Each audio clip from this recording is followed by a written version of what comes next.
आप सभी को मेरा प्रातःकालीन नमस्कार। हम जैसे कि अलंकार के बारे में पढ़ रहे थे तो अलंकार में भी हमने शब्दालंकार पढ़ा। अब शब्दालंकार में सबसे पहले हमने पढ़ा था अनुप्रास अलंकार। दूसरा जो शब्दालंकार है वो है श्लेष अलंकार। देखिए श्लेष अलंकार की परिभाषा, क्या लक्षण इसके होते हैं।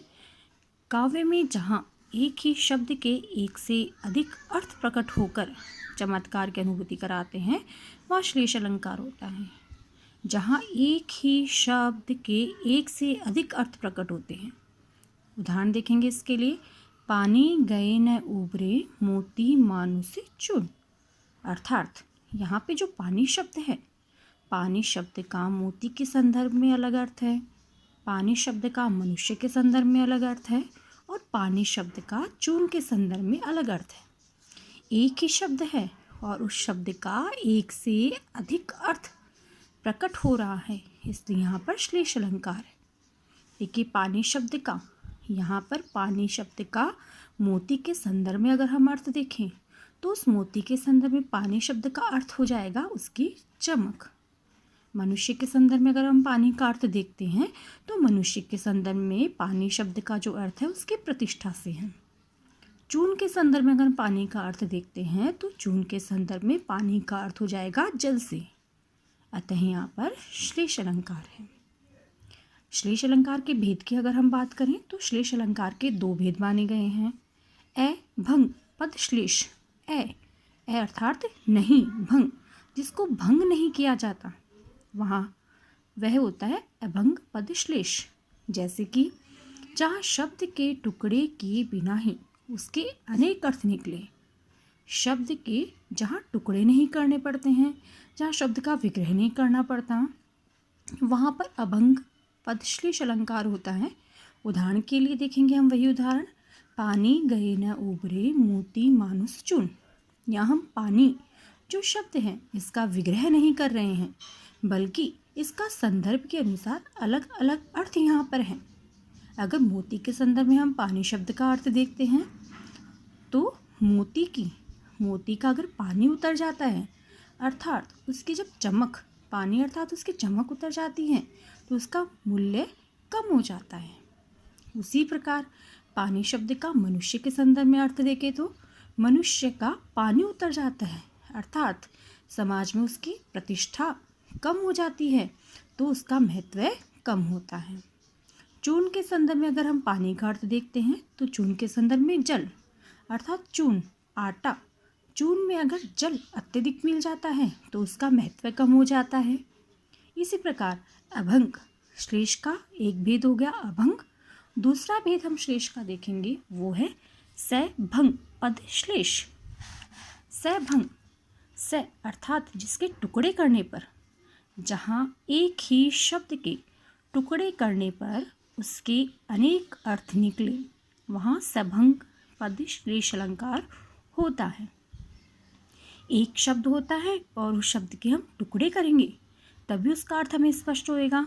उदाहरण के लिए देखेंगे हम, चीर जीवो चोरी जुरे क्यों न स्नेह गंभीर को घटिए वृष भानुजा वे हलदर के वीर। उपर्युक्त दोहों में वृष भानुजा शब्द के दोनों अर्थों की प्राप्ति, ये वृष भानुजा शब्द है इसके दो अर्थ निकलते हैं और दो शब्द की प्राप्ति कब किस प्रकार होगी, जब हम इसका विग्रह, जब इसके टुकड़े करेंगे तभी इसके अर्थ की प्राप्ति हमें होगी। पहला जो विग्रह हम करेंगे वो इस प्रकार है, वृषभानु प्लस चा। वृषभानु प्लस चा अर्थ इससे हम लेंगे वृषभानु की जो पुत्री है राधा जी, एक अर्थ ये होगा इसका। दूसरा अर्थ अगर हम लेंगे वृषभ प्लस अनुजा, वृषभ जो बेल है उसकी जो अनुजा है अर्थात बेल की बहन जो गाय है। इस प्रकार वृषभानुजा शब्द है, जब इसका विग्रह करेंगे तभी हमें इसके अर्थ की प्राप्ति होगी, इसलिए यहाँ पर हो जाएगा सभंग पद श्लेष अलंकार। अलंकार का तीसरा रूप है, शब्दालंकार का तीसरा रूप होगा यमक अलंकार। यमक की परिभाषा हम देखते हैं, जहाँ एक या एक से अधिक शब्दों की आवृत्ति हो किंतु उनके अर्थ भिन्न हो, वहाँ यमक अलंकार होता है। देखिए यमक और श्लेष में अगर हम अंतर स्पष्ट करते हैं तो यमक में तो होता है जहाँ एक या एक से अधिक शब्दों की आवृत्ति होती है, वहाँ पर अर्थ भिन्न होता है, वहाँ यमक होता है। लेकिन श्लेष में हमने देखा था जहाँ एक ही शब्द के एक से अधिक अर्थ निकलते हैं। यमक का उदाहरण हम देखते हैं।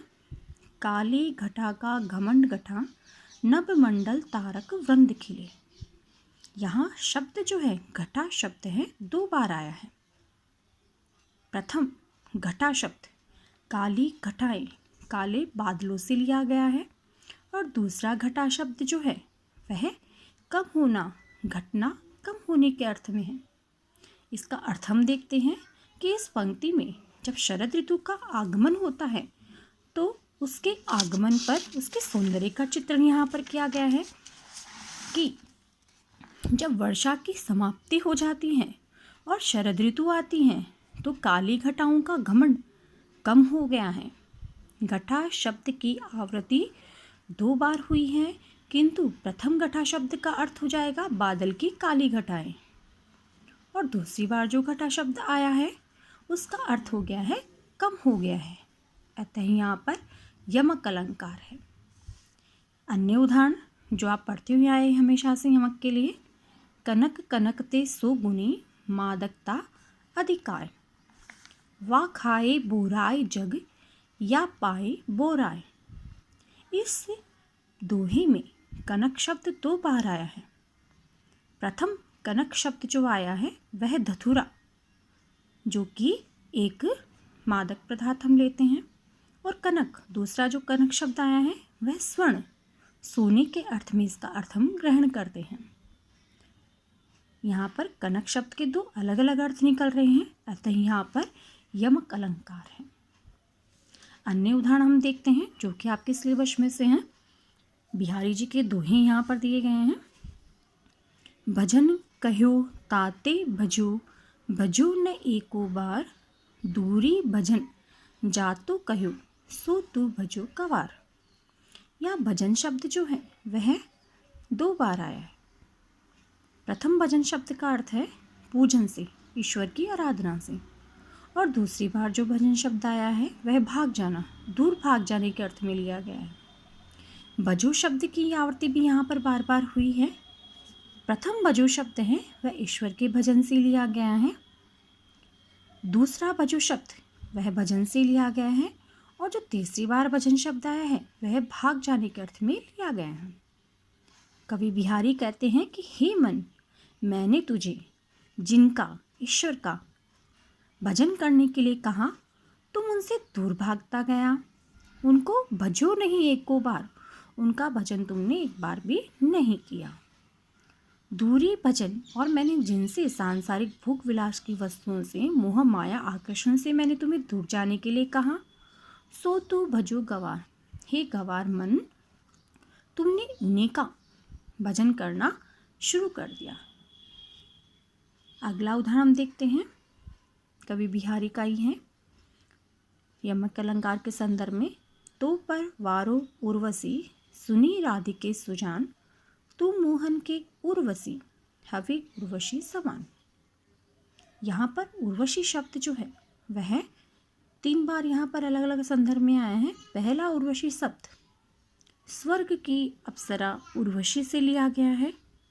दूसरा उर्वशी शब्द उर, हृदय बसने वाली, हृदय में बसने वाली, और तीसरी बार जो उर्वशी शब्द आया है वह शरीर पर धारण किया जाने वाला, हृदय पर धारण किया जाने वाला आभूषण विशेष के संदर्भ में यहाँ पर इसका अर्थ हम लेंगे। धन्यवाद।